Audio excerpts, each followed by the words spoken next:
Hey, just Mark here.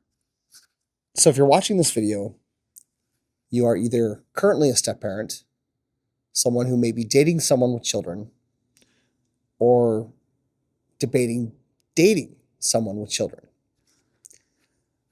I want to talk to you about some harsh truths that I learned after being a step parent for 7 years. I'm not a step parent anymore, and these are reflections upon my past. I want to start by saying I loved being a bonus dad. I loved those kids more than anything in this world. I loved my spouse more than anything in this world. But sometimes relationships end. And of course, I'm 47 and I am childless. And now it's by choice. But I want to talk about some harsh truths for anyone out there who is, I don't want to say getting into the game of step parenting, but really kind of a game. So, the first thing that I want to say is that when you are a step parent, you always have to remember that those kids, they're not yours. You may want to be the parent, and a good parent, and you want to be a good influence on those kids. And you may even think of them or love them like your own, such as I did. But at the end of the day, those kids aren't yours. They've got a mom, they've got a dad, maybe they just have a mom, maybe they just have a dad. Either way, they have a biological parent. And if you really observe, you will notice full out that the bond between a biological parent and a step parent is very different. I would watch my stepkids, with their dad or their mom, whether I, whether I agree or like them or not. Um, and you could see there's just a different bond. And that's okay, because that's what's supposed to be. But at the end of the day, as much as I cared for those kids, as much as I did for those kids, as much as I did for my spouse, um, in that relationship, those kids were never mine. I was expected to be a parent, but those kids were never my kids. I thought of them as my own. I tried to raise them in ways that I thought were good parenting. But at the end of the day, they were never my own. They were never my kids. You will be expected to be a parent by everyone around you until you aren't. So what do I mean by that? When you're doing good things, everyone's going to praise you. Oh, you're so good with the kids, and you're such a good bonus dad, and or a bonus mom, or bonus whatever. And that's great. But when you actually start parenting, you get down to the hard parts once you're into the relationship for a while, whether it's punishments, whether it's teaching hard lessons, whether it's trying to place a little bit of your parenting style into that situation, you're going to get criticized no matter what. And you will get criticized more than a biological parent will. I watched it. I observed it. I experienced it. When I would step in or step up or had to raise my voice or do something, all of a sudden I was being a bad parent. But when I was financially supporting, when I was being around, when I was going to events, when I was giving up my free time, I was a good parent. And it's hard sometimes being a step parent, trying to raise kids that aren't your own because they have other parents influencing them and they have other situations. Heck, I feel bad watching kids go back and forth between families every week because every house has a different set of rules, a different set of things that they like to do. And those kids have to adapt. And I praise my kids for the amount of adapting they did. I I never had to do it. And I grew up with a single mom. And the amount of strength those kids showed sometimes blew my mind, especially when they didn't know what was going on, the storms that were going on around them. Another harsh truth about being a step parent is you will have to give up a lot of your free time. If you don't have kids of your own, like your own biological children, and you're in a situation like I was, There's times on a Saturday, maybe you would rather get up and drink your coffee and relax a little bit, but instead there's activities to go to. There's sporting events. There's things you have to do to occupy those kids. Maybe you're trying to be supportive with your spouse and they're working. And so you take over that role and you take care of the kids like I did lots of times, and she did the same when I was working. But you give up a lot of freedom because your time is no longer 100% yours.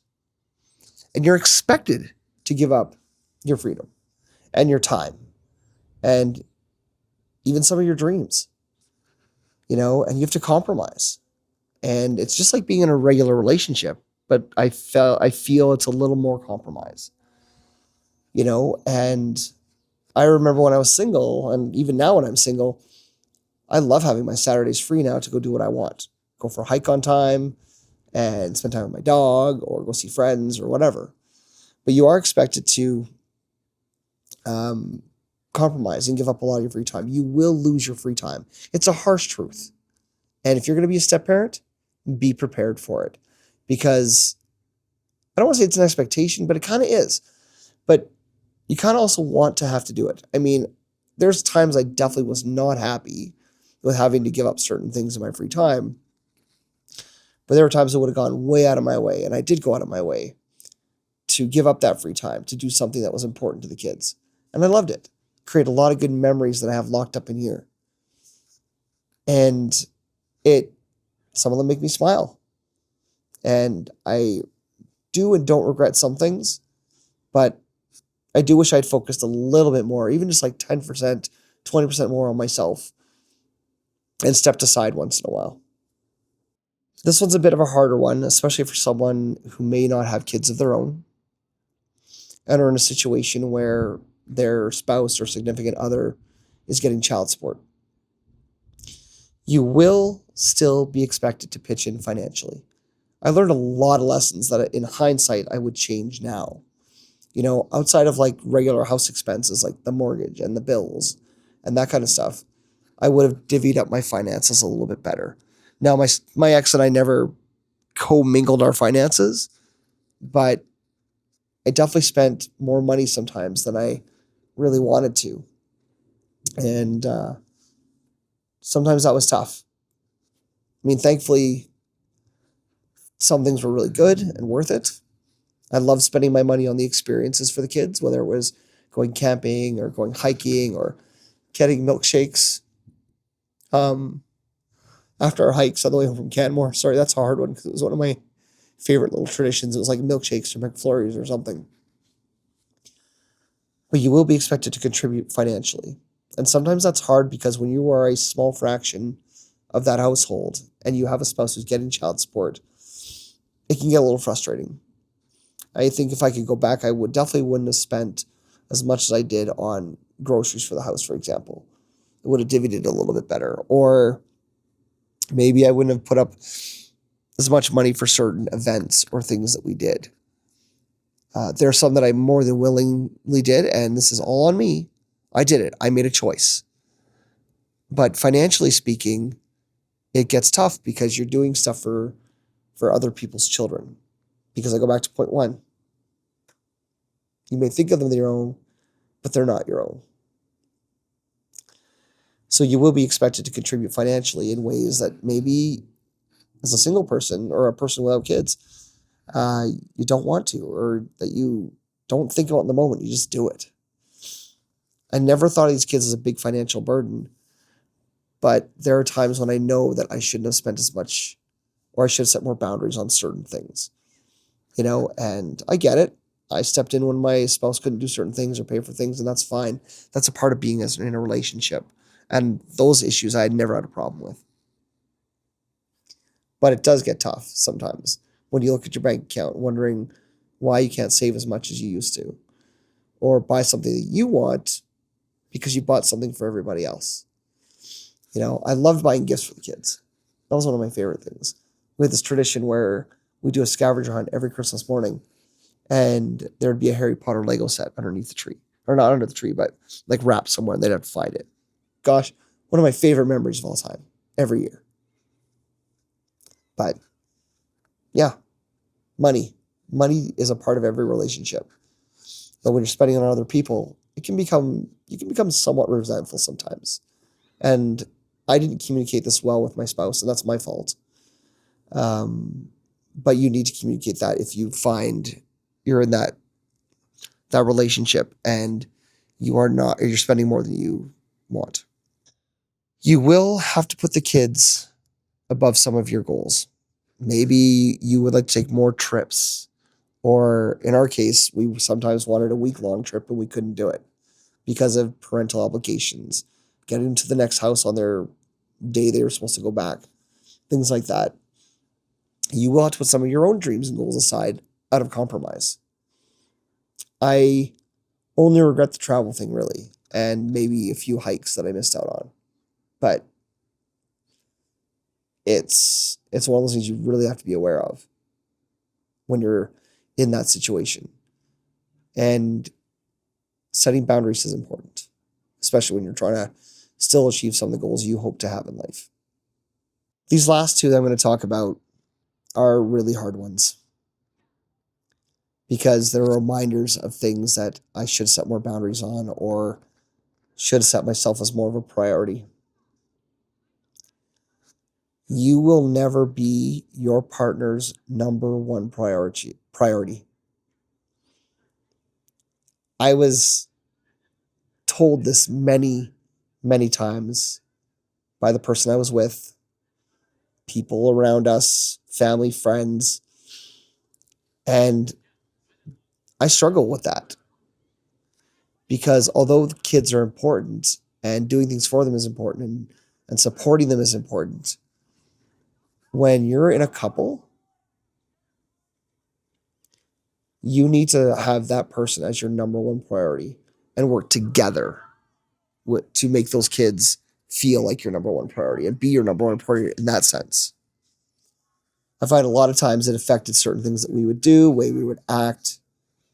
I know sometimes it would cause us to be upset with each other a little bit, but in any relationship, you need to feel like a priority. And many times I didn't feel like a priority, which was unfortunate because I felt like I should have been more of a priority. The only time I felt like a priority is when I was recovering from surgery because everybody was trying to take care of me and be happy and help me get better quickly. If you want to be someone's number one priority, don't date someone who's got kids if you have none of your own. You won't be their number one priority ever. And you will be reminded of it through things you're told to you, actions that happen around you, and other people numerous times. This last one, and this is the hardest one. If that relationship ends, you lose everyone. There's no better way to say it. I didn't just lose the person who I thought was going to be my partner for life. I lost kids that I helped raise for almost 7 years because I don't know if I'll ever see them again. And that's what happens. Because when you leave a relationship with stepkids involved, there is going to be situations where um, it'll end and you're not going to see them anymore. And maybe you shouldn't. This also actually makes me realize there's one more point. So I'll get to that in a moment. I will say this as a childless 47-year-old male, sometimes it does break my heart knowing that I was a part of someone's life for so long. And I'll never get to see the rest of it. And it sucks. And you got to prepare yourself for that. Because relationships can go good for so long and then they can blow up. Any relationship, not just ones with kids. And I think that was probably the hardest lesson I learned, which is why now I won't date anyone who's got kids. No. If you've got kids, they got to be out of the house, old, grown up. I mean, I'm almost 50, so that should be more of a thing now for me. But I also don't really want to date. The last thing, which kind of ties in with this, is when you are dating someone with kids, there will be drama. Oh my God, there will be drama. Because no matter how good a parent you are, no matter what you try to do, there's going to be problems. If your ex doesn't have a good relationship with their ex, there's going to be fights. Maybe they're going through a divorce. Maybe they're going to fight it out over the kids and time and everything. And you're going to be constantly reminded that there's always another person or another set of people in those kids' lives.